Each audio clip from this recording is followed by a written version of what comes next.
जाति बिरादरी से विमुक्त व्यक्ति का भी कल्याण कर देते हैं। सालबेग, अभी हम जगन्नाथपुरी से आए हैं, वहां कथा पूरी करके सीधे यहीं आए हैं। एक मुस्लिम भक्त हुए सालबेग, भगवान की स्तुति गाते हैं उड़िया भाषा में। अहे निरशैणा प्रबलमतवारण प्रबलमतवारण मुआरतनलिनी पनको करदना अहे नीलश। जिन लोगों को कभी नहीं सुनी है या याद, एक बार सुनना। कथा भी बहुत सुंदर है सालबेग की। इनकी माताजी ब्राह्मणी थी, लेकिन पिता मुस्लिम थे। उन्होंने जबरदस्ती जबरन उनका हरण करके विवाह किया और गर्भवती किया। उस काल में भी वो अपने प्राण त्यागने के लिए समुद्र में कूद रही थी, लेकिन जब पता चला कि गर्भ में बालक है तो मन में सोचने लगी इस बालक का क्या दोष है, इसको क्यों मारूं मैं। और जब जन्म हुआ तो पिता का नाम कालबेग था, उन्होंने बेटे का नाम सालबेग रखा। कटक में रहते थे। पुरी से 90 किलोमीटर की दूरी। यहां कोई उड़ीसा से भी है? कोई उड़ीसा से है? हाँ, एक ही हाथ उठा उड़ीसा से, बहुत अच्छा। तो मां से बचपन से जगन्नाथ जी की लीला सुनते थे, लेकिन कभी महाप्रभु जी का दर्शन नहीं किया था। एक दिन पूरा गांव जा रहा था, तो मां से पूछने लगे सब कहां जा रहे हैं मां? तो बताया, बोले कि महाप्रभु जगन्नाथ जी की रथ यात्रा हो रही है, रथ यात्रा में जा रहे हैं। मचल गया छोटा बालक सालबेग, मैं भी जाऊं, मुझे भी देखना है, कैसे हैं वो।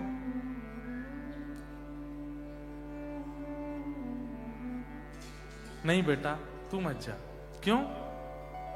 क्योंकि तू गया तो दर्शन तो तू कर लेगा, लेकिन लौट के जब आएगा तो शायद मैं जीवित नहीं मिलूंगी, तेरे जाने की खबर पिता को पड़ेगी, वो मुझे मार देंगे, मत जा। बेटा तू यहीं रहना मेरे पास, ठीक है, मैं कथा सुनाती हूं उसमें संतुष्ट रह, दर्शन मत कर, तेरे पिता को पता चलेगा तुझे भी मार देंगे वो। तब सालबेग ठाकुर जी से एक प्रकार से थोड़ा सा गुस्सा होकर के स्तुति गाते हैं। बोले नाम रख लिया है अपना जगन्नाथ, पर दर्शन केवल उन्हीं को देते हो जो आपके पास आते हैं। मैं इतनी दूर बैठा हूं, मुझे दर्शन नहीं दोगे तो आपका नाम जगन्नाथ कैसे? जगत के नाथ जगन्नाथ हैं, जगत में मैं भी आता हूं, मुझ पर कृपा करो, मुझे दर्शन दो। हे नीलाचल पर्वत के हाथी, मतवाले हाथी जगन्नाथ।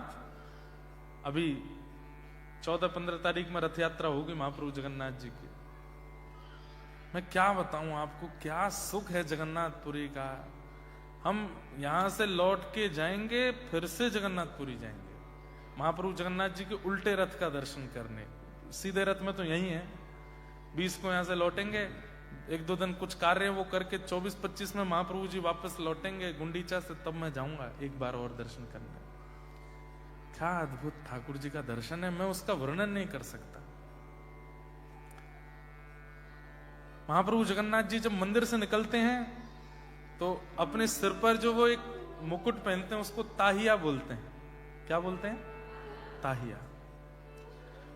उड़ीसा के वैष्णव जन, उड़िया भक्तजन उसको इतना पवित्र मानते हैं, और जब महाप्रभु जी चलते हैं तो ऐसे भुजाएं हैं उनकी। यहां सब पंडा पुजारी सब दैतापति लोग लगते हैं, 1 महीना सेवा दैतपति करते हैं। वे सब ठाकुर जी के कंधा पर ऐसे अपने लगा करके हाथ पर, और ठाकुर जी के शीश के पीछे यहां पर एक लकड़ी होती है, उस पर रस्सी बांध देते हैं। तो कुछ लोग पीछे से खींचते हैं और नीचे से खिसकाते हैं ठाकुर जी को, ऐसे खिसक खिसक के चलते हैं ठाकुर जी। और जो ताहिया हिलता है ना, उस समय मेरे बोलते बोलते रोंगटे खड़े हो रहे हैं। उस समय अगर कभी अवसर मिले आपको, उसको पहुंडी बोलते हैं। ठाकुर जी जब चलते खिसक के आते हैं बाहर, 2 बार आते हैं बस, स्नान पूर्णिमा पर अभी हम थे वहां पे, और दूसरा रथ यात्रा पर। इन 2 काल में कभी आप जा सको पुरी तो जरूर जाना, और ठाकुर जी की पहुंडी दर्शन करना। जब वो आते हैं उस समय आप बात करो जगन्नाथ जी से, हे जगन्नाथ जी, मैं आपको प्रिय हूं, मैं आपको अच्छा तो लगता हूं। तुरंत वो यात्रा अगर नहीं प्रिय लगते होंगे ना, तो ठाकुर जी रुक जाएंगे, हिलेंगे नहीं फिर। और जैसे आप रुके हुए, जब रुके तभी पूछना है, हे महाप्रभु जी, मैं आपको प्रिय तो लगता हूं, आप मुझसे प्रसन्न है, मुझसे कोई अपराध तो नहीं हो रहा है, आप मुझसे प्रसन्न है ना। तुरंत महाप्रभु जी ऐसे चलने लगेंगे, और वो जो ताहिया आगे पीछे हो तो समझो हाँ कर रहे हैं, हाँ तुम प्रिय हो, पूछ लो मुझसे कोई अपराध बना। अब ढूंढते रहो क्या अपराध बना।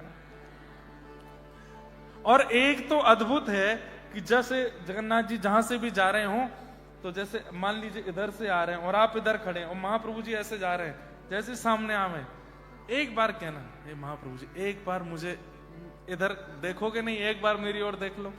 आप देखेंगे तुरंत ऐसे पंडाओं पर गिर जाएंगे, आपको ऐसे देख लेंगे दोनों नेत्रों से। ये तो मैंने प्रत्यक्ष अनुभव, वहां सब उड़ीसा वैष्णव जन जितने भी उड़िया भक्त हैं जगन्नाथ, वो बात करते हैं महाप्रभु जी से, और महाप्रभु जी उत्तर देते हैं, हाँ या ना के ही प्रश्न होने चाहिए।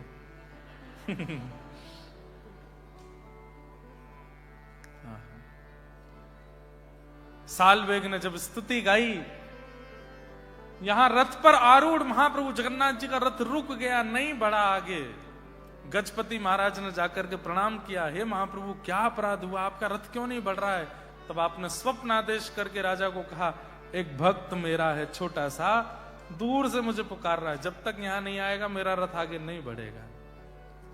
भेजा सैनिकों को, सालवेग आए, और जैसे सन्मुख आए, महाप्रभु जगन्नाथ जी का रथ बिना खींचे चलने लगा। भगवान ने कहा, सालवेग को ऊपर रथ पर चढ़ाओ, मेरा आलिंगन कराओ। जैसे सालवेग गए, महाप्रभु जी का आलिंगन किया। विश्वास ही नहीं हो रहा था कि मुझे मिल गए महाप्रभु। दंडवत प्रणाम किया, और प्रणाम करके बहुत देर हो गई, उठे नहीं। और जब देखा तो सालवेग ने ऐसे ही प्रणाम मुद्रा में ही अपने शरीर का त्याग कर दिया ठाकुर जी के चरणों में। कहे सालवेग हीन जाति रे मुझवन, श्रीरंगा चरण तल करुअछि अपन, अहे नील शैल प्रबड़ा